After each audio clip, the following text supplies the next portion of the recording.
Hello students, welcome back to Eduprep YouTube channel. Student, इस channel पे हम आपके लिए एग्जाम रिलेटेड वीडियोस लेके आते हैं। तो अगर अभी तक आपने हमारे चैनल को सब्सक्राइब नहीं किया है तो इसे सब्सक्राइब कर लीजिए और साथ में ही बेल आइकन को प्रेस कर दीजिए ताकि आपको हमारे वीडियोस के रेगुलर अपडेट्स मिल सके। वेल स्टूडेंट, आज का जो हमारा टॉपिक डिस्कशन का है वो one of the most important rules of adverb है।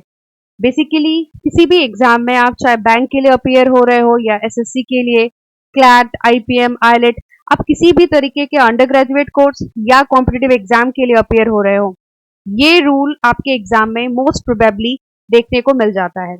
यानी कि ये most of the times examiners इसे पिक करते हैं एग्जाम में कॉमन एरर सेक्शन के लिए। तो आज का जो हमारा कॉन्सेप्ट डिस्कशन है वो एमपीटी रूल के ऊपर है।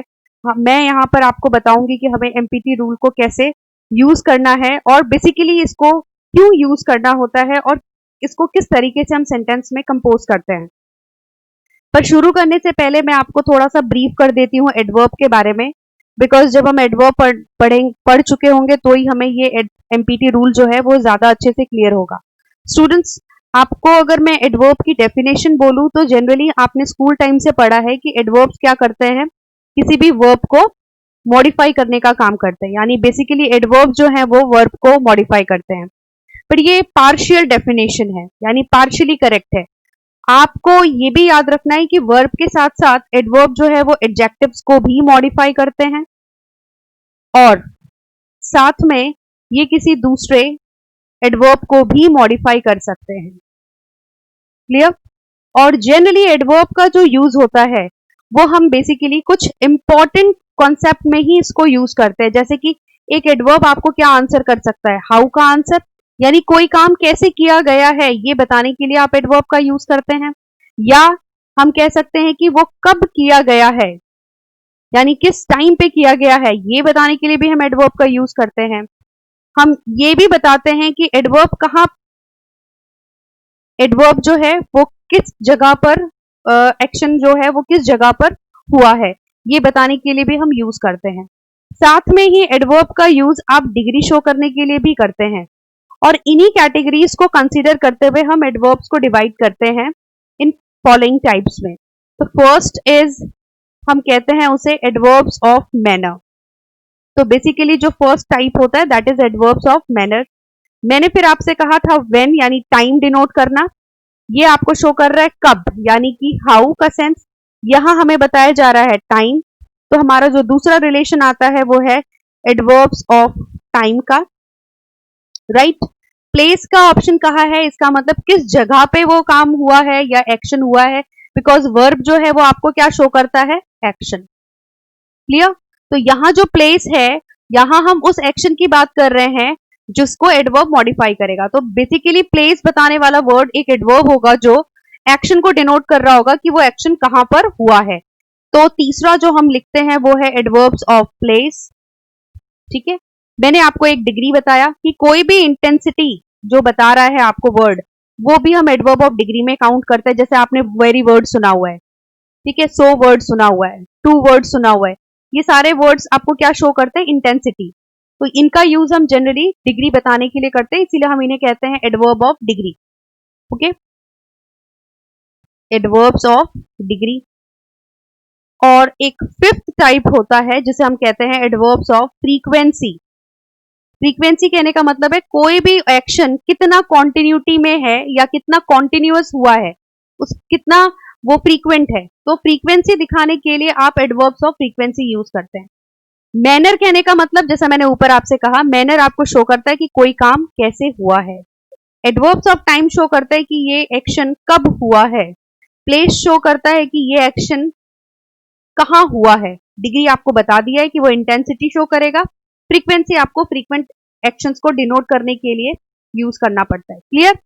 अब आज का जो हमारा रूल है वो इस एमपीटी के ऊपर है। तो मेरे को ये बताना जरूरी था आपको कि M stands for manner, P stands for time, sorry P stands for place and T stands for time. Okay, मतलब बेसिकली जो MPT है वो मैनर, प्लेस और टाइम के लिए हम यूज करते हैं। और अब आगे बढ़ते हैं हमारे आज के कॉन्सेप्ट की तरफ। रूल जो हम डिस्कस करने वाले हैं दैट इज एमपीटी। मैंने अब आपको बता दिया है कि यहाँ एम जो है वो मैनर के लिए यूज हो रहा है, पी जो है वो प्लेस के लिए यूज हो रहा है, और टी जो है वो टाइम के लिए यूज हो रहा है, ठीक है। और हमें इसे सेंटेंस में कैसे यूज करना है अब मैं आपको वो बता रही हूँ। स्टूडेंट्स, जैसे मैंने आपको एक सेंटेंस मेंशन किया, मैंने सपोज आपसे ऐसा कहा, she drove the car last night on the highway carefully. Okay, तो ये सेंटेंस एक आपके सामने मैंने रखा है। सेंटेंस में हम क्या बात कर रहे हैं कि उसने कल रात हाईवे पे गाड़ी केयरफुली चलाई। यहां पर हमारे पास जो वर्ब दिया हुआ है दैट इज ड्रोव, यानी ड्राइव का पास्ट फॉर्म दिया है आपको V2, ठीक है। एक्शन हमारा है ड्रोव, ड्राइविंग हुई है, किसके द्वारा हुई है, कार कर, मतलब ये पर्सन ड्राइव कर रहा है, ये आपका नाउन हो गया जो यहाँ पे ऑब्जेक्ट की तरह बिहेव कर रहा है, ठीक है। ये आपको क्या शो कर रहा है, लास्ट नाइट, टाइम शो कर रहा है, कब बात हुई है, लास्ट नाइट की, ये टाइम शो कर रहा है आपको। कहां पे ड्रोव किया गया है, हाईवे पे, इसका मतलब ये क्या डिनोट कर रहा है हमको, प्लेस। और केयरफुली, कैसे ड्रोव किया गया है, केयरफुली, यानी ये हमको बता रहा है मैनर। इस सेंटेंस में मैनर भी है, प्लेस भी है, टाइम भी है, पर आप देख रहे हैं कि पहले मैंने टाइम का एक्सप्रेशन लिया है, उसके बाद प्लेस लिया है, और लास्ट में मैंने मैनर लिया है। तो जनरली स्टूडेंट एमपीटी रूल हमसे ये कहता है कि अगर किसी सेंटेंस में आपको मैनर, प्लेस और टाइम तीनों एक साथ यूज करना होगा तो जो सीक्वेंस हम फॉलो करते हैं वो एमपीटी का होता है। मतलब कि पहले आपको वो वर्ड्स, वो एडवर्ब्स यूज करने हैं जो आपको क्या शो कर रहे हैं, मैनर। देन हम यूज करेंगे प्लेस बताने वाला एडवर्ब, और फाइनली हम यूज करेंगे टाइम बताने वाला एडवर्ब। क्लियर? अगर मैं इस सेंटेंस को करेक्ट करती तो इसका जो करेक्ट फॉर्म होगा वो क्या हो जाता, she drove the car carefully, manner पहले आ गया। अब हमें क्या चाहिए, प्लेस, कहां पे किया है उसने drive, on the highway. Clear? और कब किया है उसने, कल रात, तो हम क्या लिखेंगे, last night. Am I clear? यानी कि जब सीक्वेंस आप लिखते हैं तो पहले हमें मैनर को रखना है, उसके बाद हम प्लेस को मेंशन करते हैं, एंड देन टाइम। यही आपका एमपीटी रूल है। इसे हम कुछ एग्जाम्पल से देख लेते हैं ताकि आपको ये चीजें अच्छे से क्लियर हो जाए। मैं ये सारी चीजें इरेज कर देती हूँ ताकि जो एग्जाम्पल्स मैंने आपके लिए लिया है वो आपको क्लियर हो। फाइन, चलिए मूव करते हैं जो डिस्क्रिप्शन की तरफ, जो अभी मैंने आपसे डिस्कस किया। M stands for adverbs of manner. ये कोई भी ऐसा वर्ड हो सकता है जो आपको हाउ का आंसर दे रहा हो, ठीक है। जैसे मैंने यहाँ पे, आप सपोज मैंने ऐसे कहा, ही स्पीक्स क्लियरली, तो यहां पर क्लियरली वर्ड क्या बता रहा है आपको, इस एक्शन के बारे में बात हुई है, उसने स्पीक किया है, बट कैसे किया है, क्लियरली किया है, ये हो गया आपका मैनर। तो this is adverb of manner. Place का मतलब वो आपको कोई किसी भी जगह का पोजीशन बता रहा है, प्लेस बता रहा है, ठीक है, कहां पे हुआ है, वेयर। तो वेयर वर्ड खुद ही एक एडवर्ब ऑफ प्लेस हो गया। या आप यूज कर सकते हो हियर, देयर, ये सारे वर्ड, या कोई जनरल प्लेस दिया जा सकता है आपको, ठीक है। जैसे मैंने अभी ऑन द हाईवे लिया था, हाईवे वर्ड आपका क्या हो जाएगा, एडवर्ब ऑफ प्लेस। टाइम आपको शो करता है, व्हेन का आंसर दे रहा होता है ये आपको। तो कोई भी वर्ड, जैसे लास्ट नाइट था, टू नाइट हो गया, ऐसे एक्सप्रेशंस को हम काउंट करते हैं एडवर्ब्स ऑफ टाइम में। क्लियर? चलिए पहले बात कर लेते हैं एडवर्ब ऑफ मैनर की, जो मैंने आपको ऊपर डिस्कस किया। जैसे यहाँ सेंटेंस में मैंने आपको दिया हुआ है उसका डिस्क्रिप्शन, कि बेसिकली हम एडवर्ब्स ऑफ मैनर को कब यूज करते हैं, वो क्या दिखाने के लिए यूज किया जाता है, वो बेसिकली आपको आंसर कर रहे होते हैं हाउ का, कि कोई चीज किस तरीके से, किस मैनर में हुआ है, राइट। जैसे कि I drove to work hastily, मैं कैसे वर्क की तरफ मैंने कैसे ड्राइव किया है, तेजी से, हेस्टिली, ये वर्ड हो गया। या जैसे मैंने अभी आपको ऊपर यहाँ डिस्क्रिप्शन में दिया था, ही स्पीक्स क्लियरली, उसने कैसे बात करी है, क्लियरली। तो ये जो वर्ड्स हैं क्लियरली, या जो यहाँ आपने वर्ड देखा हेस्टली, ये सारे हो गए आपके एडवर्ब्स ऑफ मैनर। क्लियर? अब बात करते हैं एडवर्ब ऑफ प्लेस की। एग्जाम्पल देख लेते हैं। पहले देखिए description, adverbs of place are used to express where something is done, जो मैंने अभी आपको एक्सप्लेन किया था, कोई चीज कहां हुई है, राइट। जैसे कि please bring that book here, अभी ये यहां बोलने के लिए जो आपने हियर वर्ड यूज किया है, this is actually adverb of place. Am I clear? तो कोई भी ऐसा वर्ड जहां पर आप हियर देयर ऐसा कुछ यूज कर रहे हैं, हम उसको काउंट करते हैं एडवर्ब्स ऑफ प्लेस में, right.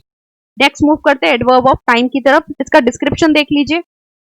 Adverbs of time are used to express when, कब हुआ है वो एक्शन, वो दिखाने के लिए हमें एडवर्ब ऑफ टाइम की जरूरत पड़ती है। जैसे कि I left early to the airport, यहां पे हमें कब बात की जा रही है, कब जल्दी की बात की जा रही है, तो ये वर्ड आपको क्या शो कर रहा है? टाइम। तो कोई भी ऐसा एक्सप्रेशन, जैसा हमने स्टार्टिंग में जो एग्जांपल लिया था लास्ट नाइट का, टू नाइट का हो सकता है, टुमारो हो सकता है, ऐसा कोई भी एक्सप्रेशन जो आपको टाइम डिनोट करे, ये इनफैक्ट आप व्हेन वर्ड को भी एडवर्ब ऑफ टाइम में काउंट करेंगे। तो early, late, when, tonight, tomorrow, ये सारे एक्सप्रेशन हम एडवर्ब्स ऑफ टाइम में काउंट करते हैं। फाइन, चलिए अब हम ऑर्डर की बात करते हैं जो मैंने आपको स्टार्टिंग में डिस्क्राइब किया। जब भी सेंटेंस में एडवर्ब्स को आपको अरेंज करना होगा, तो जो ऑर्डर हम फॉलो करेंगे वो क्या होना चाहिए? पहले हम मैनर को यूज करेंगे, उसके बाद हमें किस चीज की जरूरत है? प्लेस की जरूरत है, और फिर हमें चाहिए time. Clear?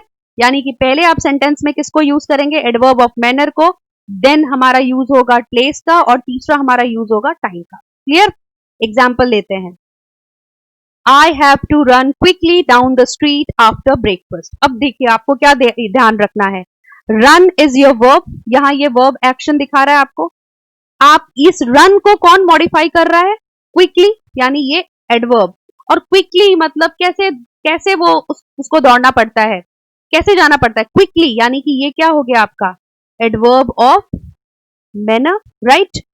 Down the street, कहां जाना पड़ता है? Down the street. स्ट्रीट आपका क्या हो गया? प्लेस, यानी ये है हमारा एडवर्ब ऑफ प्लेस। और कब जाना पड़ता है? After breakfast. तो ये जो एक्सप्रेशन है ये आपको क्या शो कर रहा है? टाइम। तो जनरली हम जब एमपीटी रूल फॉलो करते हैं तो सीक्वेंस हमेशा हमें पहले मैनर को यूज करना होता है, then place and then time. तो इस सेंटेंस में आप देख रहे हो कि हमने पहले मैनर लिया, फिर प्लेस लिया और फिर टाइम। इसी तरीके से दूसरा सेंटेंस देखिए, पीटर sang द सॉन्ग। किस तरीके से किया है? ये आपका एक्शन हो गया, वर्ब। किस तरह गाया उसने? किस तरह से? हैप्पीली। तो ये क्या हो गया आपका? Manner, right? Adverb of manner. कहां पे गाया? In the bathroom. तो ये वो जगह हो गई, ये प्लेस डिनोट कर रहा है आपको। और कब? Yesterday evening. ये हो गया आपका टाइम। क्लियर? यानी कि एमपीटी रूल आपसे कहता है कि जब भी सेंटेंसेस में एडवर्ब ऑफ मैनर, टाइम और प्लेस दिए गए हो साथ में, तो जो सीक्वेंस हम यूज करेंगे वो always manner, then place and then finally time का होता है। कई बार आपको एग्जामिनर सेंटेंसेस में एडवर्ब ऑफ मैनर, प्लेस और टाइम को रैंडमली अरेंज करके देते हैं, and sometime it sounds good also.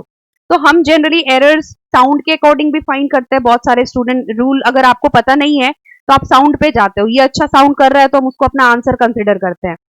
तो ऐसा नहीं है कि साउंड पे एरर जो होगा, ग्रामर रूल साउंड पे बेस्ड नहीं होते हैं, ग्रामर रूल्स पे बेस्ड होते हैं। तो आपको अगर रूल या कॉन्सेप्ट क्लियर है तो आप इस सेंटेंस को बहुत इजीली देखकर आइडेंटिफाई कर पाएंगे। क्लियर?